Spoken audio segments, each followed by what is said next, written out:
দর্শক সবাইকে আমন্ত্রণ জেডএসআরএম ইনসাইড পলিটিক্সের রাজনীতি বিষয়ক নিয়মিত এই আয়োজনে আমরা কথা বলি সমসাময়িক রাজনৈতিক বিষয় নিয়ে। একজন রাষ্ট্রের প্রধান যখন বলেন আমাদের নিয়ে মন খুলে সমালোচনা করুন, সেটি সত্যি এক নতুন আশার জন্ম দেয়। এবং কিছুক্ষণ আগে ডক্টর ইউনূস অন্তর্বর্তীকালীন সরকারের প্রধান এই বক্তব্যটি যখন দিচ্ছিলেন, এবং আমরা দেখলাম যে সেই বক্তব্যে কিন্তু গোটা জাতি আসলে যে অধৈর্য এবং অসহিষ্ণু হয়ে পড়েছে সেটি নিয়ে কিন্তু তিনি পরিষ্কার করে জানালেন যে সবাইকে একটু ধৈর্যশীল হবার। এবং এরই মধ্যে আমরা দেখছি নির্বাচন কমিশন সহ 6টি কমিশন গঠন করার কথা বললেন সংস্কারের ক্ষেত্রে সবথেকে বেশি অগ্রাধিকার। এবং নাগরিকরা যে ধরনের আসলে দুশ্চিন্তার মধ্যে রয়েছে সেই দুশ্চিন্তাগুলো কিন্তু তারও দুশ্চিন্তা, সেটি আসলে তিনি নতুন করে আমাদেরকে জানালেন। সংস্কারের উপর এখানে আজকে আমরা কথা বলতে চাই। ইনসাইড পলিটিক্সে আমাদের সঙ্গে স্টুডিওতে এই মুহূর্তে রয়েছেন সাইফুল হক, সাধারণ সম্পাদক বিপ্লবী ওয়ার্কার্স পার্টি। আপনাকে স্বাগত জানাচ্ছি। আমাদের সঙ্গে কিছুক্ষণের মধ্যে সৈয়দ ইমরান সালেহ প্রিন্স যুক্ত হবেন, যুগ্ম মহাসচিব বিএনপি।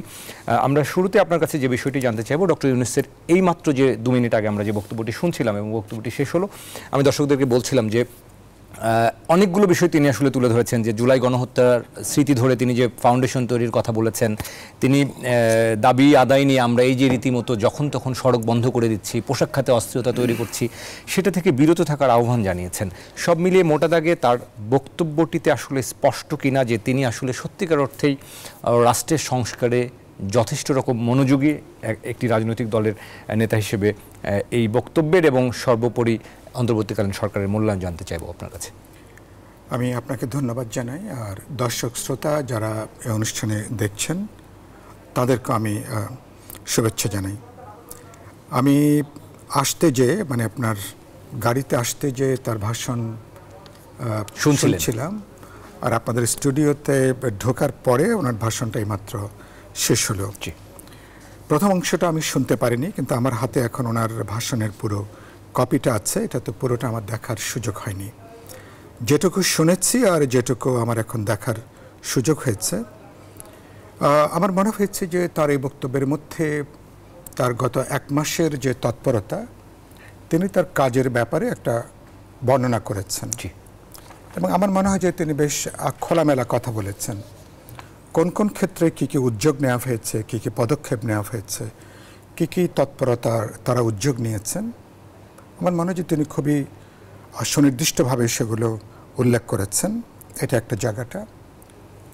দ্বিতীয়ত, তারপরে ভাষণের শেষ দিকে এসে আগামী কমাসের কি কাজগুলো করা হবে এ ব্যাপারে খুবই পরিষ্কার করে তিনি বেশ কিছু প্রস্তাবনা তাদের কিছু সিদ্ধান্ত আকারে যেটা হাজির করা হয়েছে।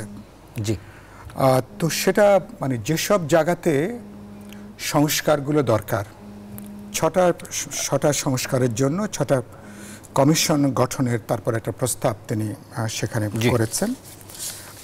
কোন কোন ক্ষেত্রে সেটা উল্লেখ করেছেন, নির্বাচন কমিশন সহ এই সমস্ত সংস্কার কমিশনগুলো কাদের নেতৃত্বে হবে, কারা প্রধান দায়িত্ব পালন করবে, এবং সংবাদ মাধ্যমের বিষয়েও বলেছেন, সেটা এখানে উল্লেখ করেছেন।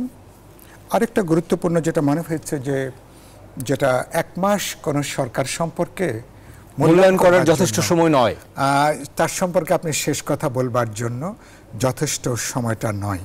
তো এটা যদি তার পরিবর্তে অন্য কোনো সরকার হলেও সেটা একই জিনিস হতো। কিন্তু একটা মনে করি, আপনি তো ধরুন ইন্টেনশনটা মনে করি অত্যন্ত গুরুত্বপূর্ণ।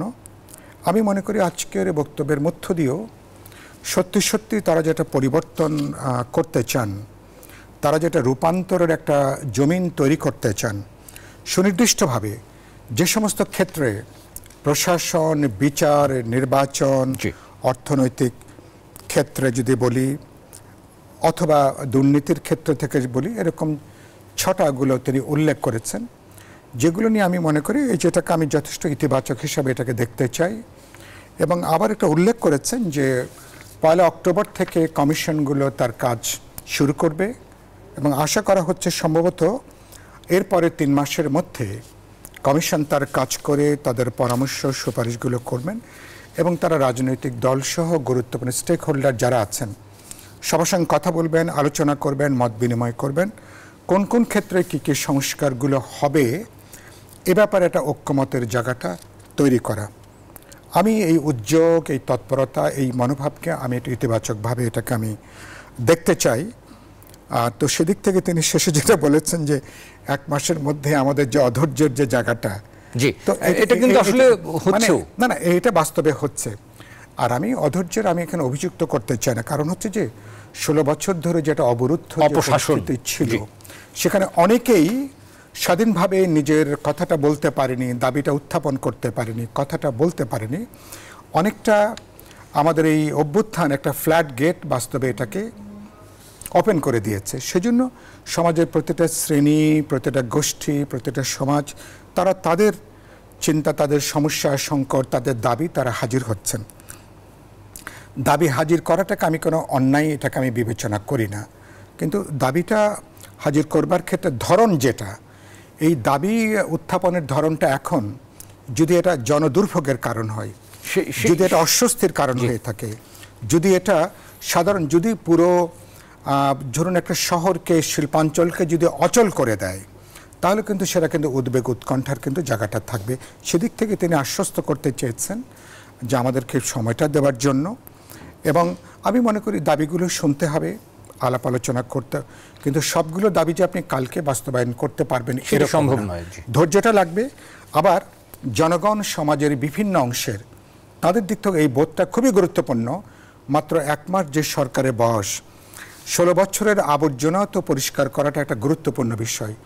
ঘরটাকে আপনি এটা বাসযোগ্য করবেন, তাহলে তার জন্য আপনাকে একটা যৌক্তিক সময় দরকার নিশ্চয়ই, এবং সেখানে আপনার যে মনোভাবটা, আপনার ধৈর্য, সহনশীলতা, এগুলো একটি বিবেচনার মধ্যে আর থাকাটা দরকার। অনেক সময় নতুন ঘর তৈরি সহজ হয়ে যায় পুরনো ঘর মেরামত সংস্কারের থেকে। রাইট। তো এখানে আরেকটা বক্তব্য শুধু আমি দেখলাম যে তিনি যে কথাটা হয়তো আমি তার বক্তব্যে হয়তো আমি পরিষ্কার করে হয়তো বা আমি রাজনীতির মানুষ বলে হয়তো আমি শুনতে চেয়েছিলাম যে এই কাজগুলো করবার পরে তিনি এর পাশাপাশি এখানে পরোক্ষভাবে এক ধরনের রোড ম্যাপের কথাটা আছে, কিন্তু সুনির্দিষ্টভাবে সরকারের নির্বাচনী যে রোড ম্যাপ, শেষ পর্যন্ত সরকারকে তো মানুষের ম্যান্ডেট লাগবে। নিশ্চয়ই শেষ পর্যন্ত দেশে মানুষের একটা অবাধ, বিশ্বাসযোগ্য নির্বাচন লাগবে।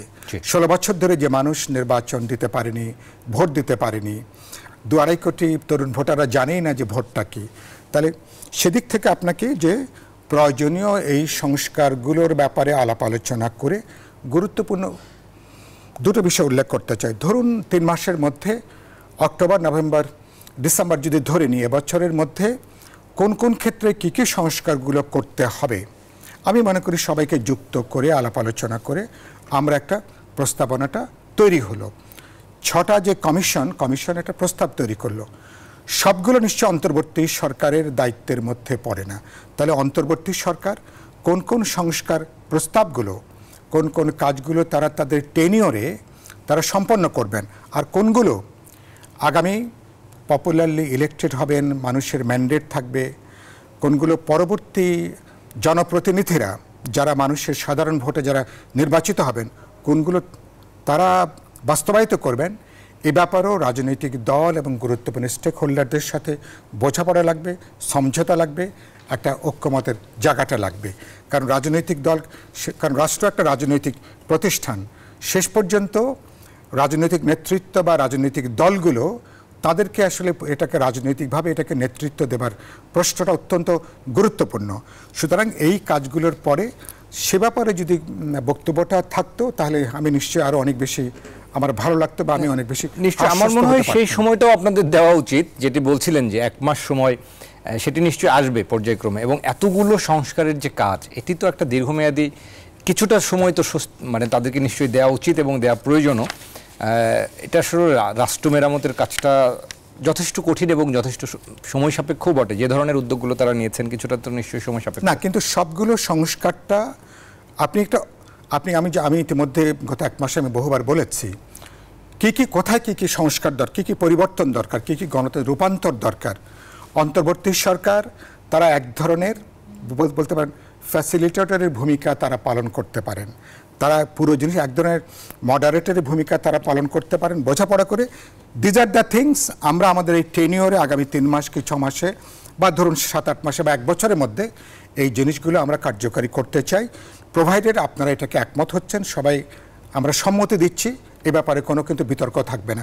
আর কোনগুলো, যেটা আপনি বললেন, কোনগুলো 2 বছর লাগবে, 3 বছর লাগবে, 5 বছর লাগবে, সেগুলো নিশ্চয়ই পরবর্তী জাতীয় সংসদ, পরবর্তী সরকার নিশ্চয়ই সেই এজেন্ডাগুলো নিয়ে তারা কাজগুলো হয়তো শুরু করে দিয়ে গেলেন। রাইট, তারা কাজগুলো শুরু করবেন পরবর্তী, অর্থাৎ এগুলো একটা পপুলার ম্যান্ডেট থাকবে যে দিজ আর দ্য ইস্যুজ, যারা নির্বাচন করবেন তারা এই পরিবর্তনের, এই সংস্কারের এজেন্ডা নিয়ে আপনারা মানুষের কাছে যাবেন, মানুষের সমর্থন চাইবেন, ভোটে হয়তো সেখানে তিনি কিন্তু এর আগেও পরিষ্কার করেছেন, তারপর আপনারা আসবেন। ডক্টর ইউনূস পরিষ্কার করেছেন যে জনগণ যখন চাইবেন আপনারাই ঠিক করবেন যে আমরা কখন চলে যাব, সেটিও তিনি পরিষ্কার করেছেন। এবং আমার মনে হয় যে মানুষের ভোগান্তির যে জায়গাগুলো গত 15 বছর ধরে, সাইফুল হক, যে আমি যদি পাসপোর্ট অফিসে গিয়ে দালালের কাছে যেতে হয়, আমার যদি একটা সেবা নিতে গিয়ে দালালের কাছে যেতে হয়, জমি রেজিস্ট্রি করতে গিয়ে দালালের কাছে যেতে হয়, এই যে দালাল কেন্দ্রিক সরকারি প্রতিষ্ঠান, রাষ্ট্রীয় প্রতিষ্ঠানের যে আধিপত্যবাদ, সেই জায়গাটি থেকে বোধহয় এখন সময় এসেছে মানুষের কিছুটা স্বস্তি খুঁজবার। হ্যাঁ, আমি মনে করি এটা অনেকগুলো একটা ইতিবাচক জায়গা তৈরি হয়েছে, মানুষের একটা স্বস্তির জায়গা তৈরি হয়েছে, যে এক ধরনের শ্বাসরুদ্ধকর পরিস্থিতি ছিল সেখান থেকে একটা মুক্ত পরিবেশে আসা, মানুষ বলতেন একটা মানে বদ্ধ দুয়ার যখন খুলে যায় তখন আপনি শ্বাস প্রশ্বাস নেওয়া, মুক্ত বাতাস আসতে দেওয়া। কিন্তু গুরুত্বপূর্ণ যেটা আমি পুরোটা পড়ে দেখিনি বা শুনতে পাইনি, যে কথাটা ধরুন যেখানে সমস্যাটা হচ্ছে, এখনো পর্যন্ত আমি কিন্তু আইন শৃঙ্খলা পরিস্থিতি এখনো কিন্তু অর্ডারে কিন্তু আসেনি। আমার অধিকাংশ থানা কিন্তু উপযুক্ত মাত্রায় কিন্তু কার্যকর নয়, কারণ এর সঙ্গে নিরাপত্তাযুক্ত, মানুষের জানমালের হেফাজতের প্রশ্নযুক্ত। পুলিশ এখনো টহলে যাচ্ছে না, এখনো পেট্রোলগুলো ঠিকমতো হচ্ছে না, পুলিশ এখনো কিন্তু তদন্তে যাচ্ছে না। যৌথ এই যে অস্ত্র উদ্ধারে যে অভিযান যেটা শুরু হয়েছে, এটাও কিন্তু খুব বেশি কিন্তু কার্যকর হচ্ছে। আমি কিন্তু এরকম নমুনা এখনো দেখছি না। এসব ব্যাপারে আমরা অবশ্যই অন্তর্বর্তী সরকার থেকে আমরা কার্যকর পদক্ষেপ আমরা দেখতে চাই। নিশ্চয়ই সাইফুল হক, আমরা আরো কথা বলবো, একটা বিরতি নেবার সময় আছে পর্যায়ে। দর্শক, জেডএসআরএম ইনসাইড পলিটিক্সের সংস্কারের রূপরেখা নিয়ে কথা বলছি, একটা ছোট্ট বিরতির পর ফিরছি।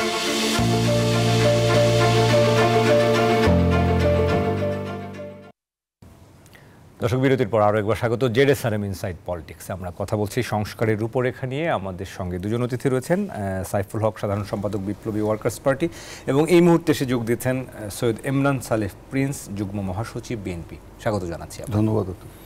সৈয়দ ইমরান সালেহ, আপনার কাছে যেটি জানতে চাইব, ডক্টর ইউনূস আসলে আজকে যে জাতির উদ্দেশ্যে ভাষণটি দিলেন, সেখানে অনেকগুলো বিষয়, সংস্কারের বিষয় থেকে শুরু করে আসলে জনমনে যে প্রশ্নগুলো ঘুরে বেড়ায়, আমার মনে হয় একজন নাগরিক হিসেবে আমারও মনে হয়েছে যে তিনি সকল প্রশ্নের উত্তর আসলে দেওয়ার চেষ্টা করেছেন। সেখানে এই যে যখন তখন সড়ক বন্ধ করার দাবি আদায় থেকে বিরত থাকার কথা বলেছেন, শিল্প কারখানায় আমরা যে ধরনের অনাকাঙ্ক্ষিত হামলার ঘটনা ঘটছে, সেটি কিন্তু শেষ পর্যন্ত গিয়ে মানুষেরই ক্ষতি হচ্ছে, জীবিকার উপর, রুটি রুজির ওপর গিয়ে কিন্তু প্রভাব পড়ছে। এর বাইরেও সংবাদ মাধ্যম, মত প্রকাশের পূর্ণ স্বাধীনতা নিয়ে তিনি কমিশন গঠন করার কথা বলেছেন, নির্বাচন কমিশন নিয়ে বলেছেন, 6টি কমিশন গঠন করার কথা বলেছেন, বিদেশে পাচার হওয়া অর্থ ফিরিয়ে আনার উদ্যোগ থেকে শুরু করে রাষ্ট্রীয় সংস্কারের বিষয়ে কথা বলেছেন। মোটা দাগে আপনার কাছে জানতে চাইব যে এই যে সংস্কার উদ্যোগ, এটি আসলে একটু সময় সাপেক্ষ প্রক্রিয়া, 1 মাসে আসলে মূল্যায়ন করার মতো যথেষ্ট সময় নয়, কিন্তু মানুষ অনেক বেশি, বা রাজনৈতিক দলগুলো অনেক বেশি প্রত্যাশা এবং অধৈর্যশীল হয়ে পড়ছে বলে মনে করেন কিনা? ধন্যবাদ আজকের এই শোতে আমাকে আমন্ত্রণ জানানোর জন্য।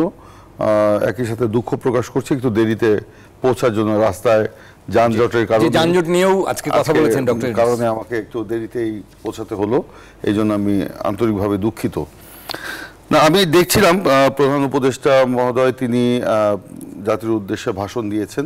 সেই বক্তব্যে তিনি মোটা দাগে যেটা বলা যায় যে 6টি বিষয়ে সংস্কারের জন্য কমিশন গঠনের কথা বলেছেন, এবং আপনি বিভিন্ন বিষয় অবতারণা করলেন, রাজপথ বন্ধ করে দাবি দেওয়া আদায়ের যে বিষয়, তারপর শ্রমিক অসন্তোষের যে বিষয়, ইত্যাদি ইত্যাদি অনেক বিষয় এখানে নিয়ে এসছেন।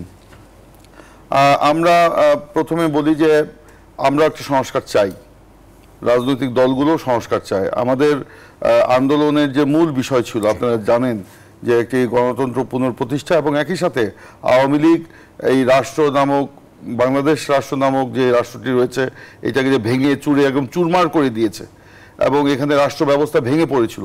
এটাকে মেরামত করার জন্য আমরা সকল রাজনৈতিক দল মিলে আমরা 31 দফা প্রস্তাব দিয়েছিলাম, আন্দোলনরত রাজনৈতিক দলগুলো মিলে 31 দফা প্রস্তাব দিয়েছিলাম।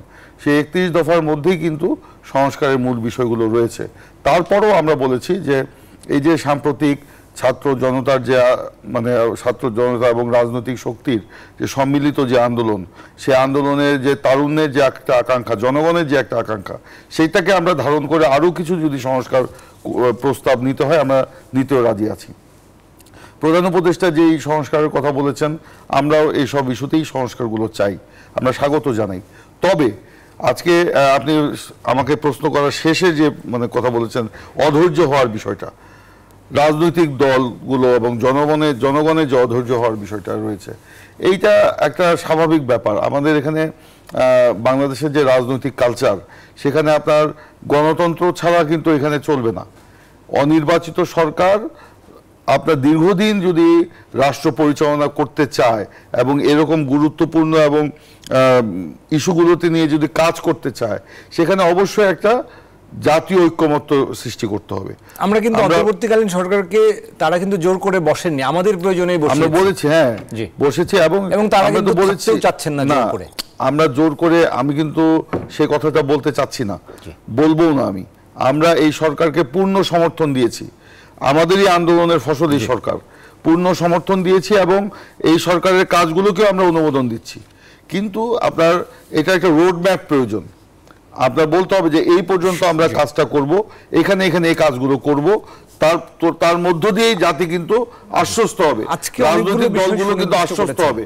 আজকে কমিশন গঠনের কথা বলা হয়েছে এবং কমিশন গঠন করে যেটা কার্যপরিধি, যেটা বর্ণনা বা সংক্ষিপ্ত আকার যেটা বলা হয়েছে, একটা দীর্ঘমেয়াদী ব্যাপার। এখন ধরেন সমস্ত সংস্কার কি আপনার এই অন্তর্বর্তীকালীন সরকার করতে পারবে? পারবে না। এই সরকারের তো সেই ম্যান্ডেট নাই।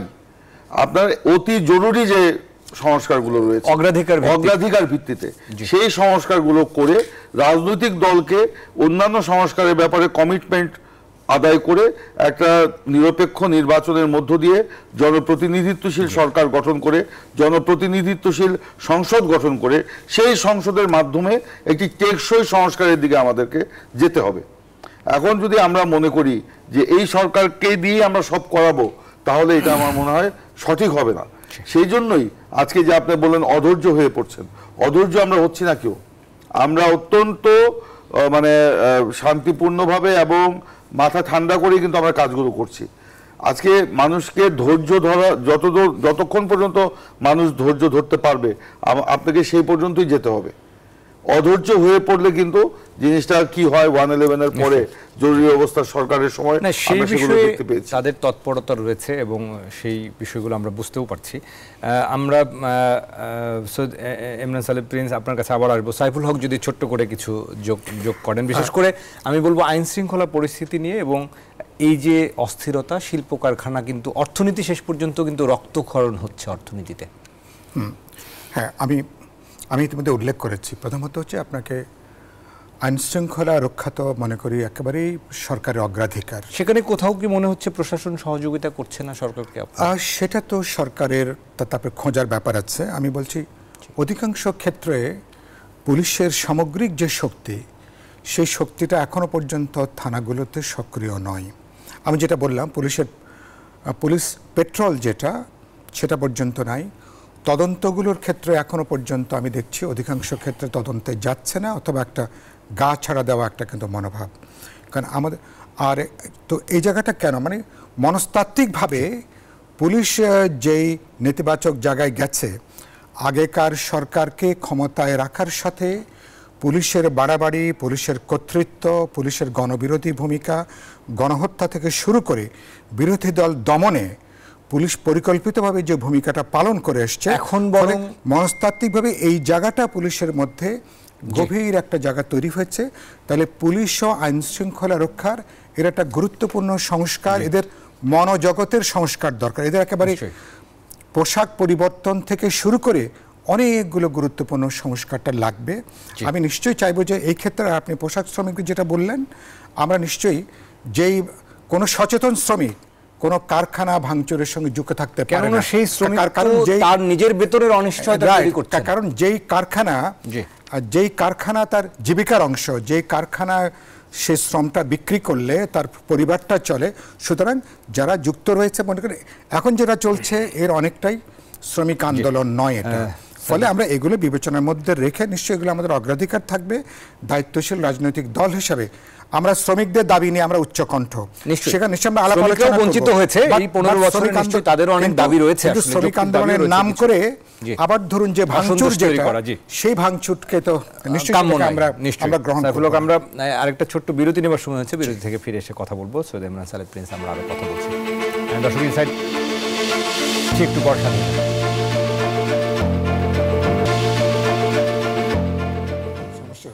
দর্শক আরও একবার স্বাগত জেডএসআরএম ইনসাইড পলিটিক্সে। কথা বলছি সংস্কারের রূপরেখা নিয়ে। আমাদের সঙ্গে দুজন অতিথি রয়েছেন, সৈয়দ ইমরান সালেহ প্রিন্স, যুগ্ম মহাসচিব বিএনপি, এবং সাইফুল হক রয়েছেন, সাধারণ সম্পাদক বিপ্লবী ওয়ার্কার্স পার্টি। আরও একবার স্বাগত আপনাদের। আমরা অনুষ্ঠানের শেষ ভাগে রয়েছি। সৈয়দ ইমরান সালেহ প্রিন্স, আপনাকে দিয়ে শুরু করতে চাই। মোটা দাগে আসলে এই সরকারের কাছে আমরা অন্তর্বর্তীকালীন সরকার প্রধানের আজকে যে কিছুক্ষণ আগের বক্তব্যটি শুনলাম, সেখানে অনেকগুলো রূপরেখার বিষয় আসলে তিনি তুলে ধরেছেন। আপনাদের দিক থেকে রাজনৈতিক দল হিসেবে এই সরকারের কাছে এখন কি প্রত্যাশা করছেন, এবং একই সঙ্গে বিএনপির নেতাকর্মীদের প্রতি আপনাদের বার্তা কি আসলে?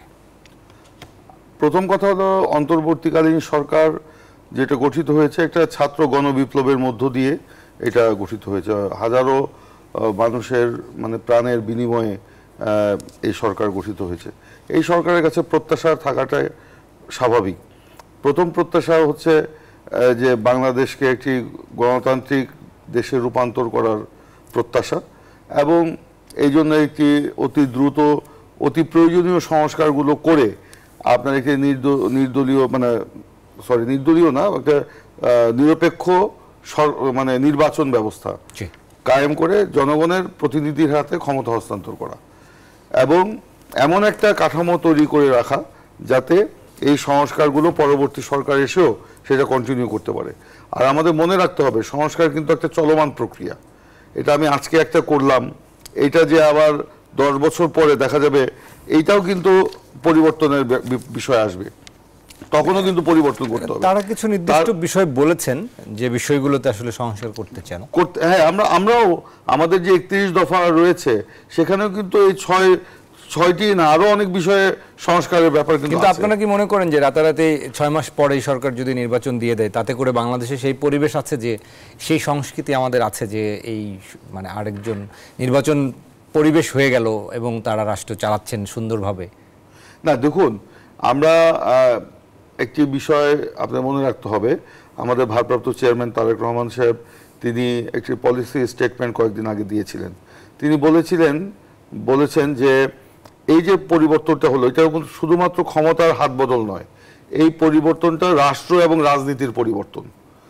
এই জিনিসটা যদি আমাদের মাথায় থাকে, তাহলে অবশ্যই সেই পরিবর্তনটাকে আমাদেরকে টেনে নিতে হবে। আমাদের মানুষের যে পালস, তারুণ্যের যে পালস, এটা আমাকে বুঝতে হবে। আমার মনোজগতের পরিবর্তন করতে হবে। আপনি আমাদের নেতাকর্মীদের প্রতি বার্তার যে কথাটা বলেছেন, আমরা তাদেরকেও আমাদের ভারপ্রাপ্ত চেয়ারম্যান তারেক রহমানের কথার সূত্র ধরে আমি বলছি যে নিজের মনোজগতের পরিবর্তন করে নিজেকে পরিবর্তিত পরিস্থিতিতে খাপ খাওয়ানোর জন্য, এবং চাঁদাবাজি নিয়ে যে অভিযোগ ছিল সেখানে আমরা দেখেছি রাজনীতি এবং রাষ্ট্রের পরিবর্তনের জন্য নিজেকে উপযোগী করতে হবে। আপনি চাঁদাবাজির কথা বলছেন, আপনি দখলবাজির কথা বলছেন, চাঁদাবাজি দখলবাজি আমরা দেখেছি যে শাস্তি দিচ্ছিল। আমি বলছি এটা বিএনপির অভিধানে নাই, এটা আওয়ামী রাজনীতির একটা অনুষঙ্গ। আমরা চাঁদাবাজি করব না, করি না। এখন আওয়ামী লীগ গত 14-15 বছরের রাজনীতিটাকে ধ্বংস করে দিয়ে গেছে, রাজনৈতিক কর্মীদের চরিত্রটাকে নষ্ট করে দিয়ে গেছে। সেটা কিছু প্রভাব আমাদের কতিপয় নেতা কর্মীদের উপর পড়েছে। আমরা তাদের বিরুদ্ধে সাংগঠনিক ব্যবস্থা নিচ্ছি, এবং এই প্রথম কোন রাজনৈতিক দল তার কর্মীর বিরুদ্ধে মামলা দিচ্ছে এইসব অভিযোগ। তার মানে কি দলগতভাবে আমরা এটাকে কোনোভাবে প্রশ্রয় দিচ্ছি না। সেখানে আমরাও চাচ্ছি যে এই সংস্কৃতি, চাঁদাবাজি, দখলবাজি সংস্কৃতির সাথে বিএনপির কোনো সম্পর্ক নেই, সেটি হবে। আমরা শেষ কথা একেবারে এক কথায় যদি একটু বলেন, কোনো বার্তা দিতে চান? যে আমরা বার্তাটা পরিষ্কার, আমরা বিরোধী রাজনৈতিক দলগুলো আমরা পরিষ্কার করে বলেছি যে আমরা শুধুমাত্র একটা ফ্যাসিবাদী ব্যবস্থার বিদায়, সরকারি বিদায় যথেষ্ট না। গোটা রাষ্ট্র সরকার ব্যবস্থার একটা গুণগত পরিবর্তন, তার একটা গণতান্ত্রিক রূপান্তর দরকার। বিপ্লবী ওয়ার্কার্স পার্টি, গণতন্ত্র মঞ্চ, বিএনপি সহ রাজপথের বিরোধী দলগুলো আমরা কিন্তু গত কবছর ধরে সুনির্দিষ্ট এই গণতন্ত্র রূপান্তরের সংস্কারের এজেন্ডাটা কিন্তু প্রধান দাবি হিসাবে আসছে। ফলে এটা কোনো নতুন কোনো দাবি না। আগামী দিনগুলোতে সরকার যদি এই পথে হাঁটে নিশ্চয়ই আমাদের সহযোগিতা থাকবে এবং আমরা বাংলাদেশ আগের জমানায় ফিরে যাওয়ার কোনো সুযোগ নেই। বাংলাদেশ গণতন্ত্রের পথে হাঁটবে, নিশ্চয়ই সেখানে আপনাদের নির্বাচনের পথে বাংলাদেশের সহযোগিতা সেখানে অনেক প্রয়োজন। অসংখ্য ধন্যবাদ জানাই আপনাদের দুজনকে আমাদেরকে সময় দেওয়ার জন্য। দর্শক, জেডএসআরএম ইনসাইড পলিটিক্স আজকের মতো এখানেই শেষ করছি। সবাই ভালো থাকুন, সুস্থ থাকুন।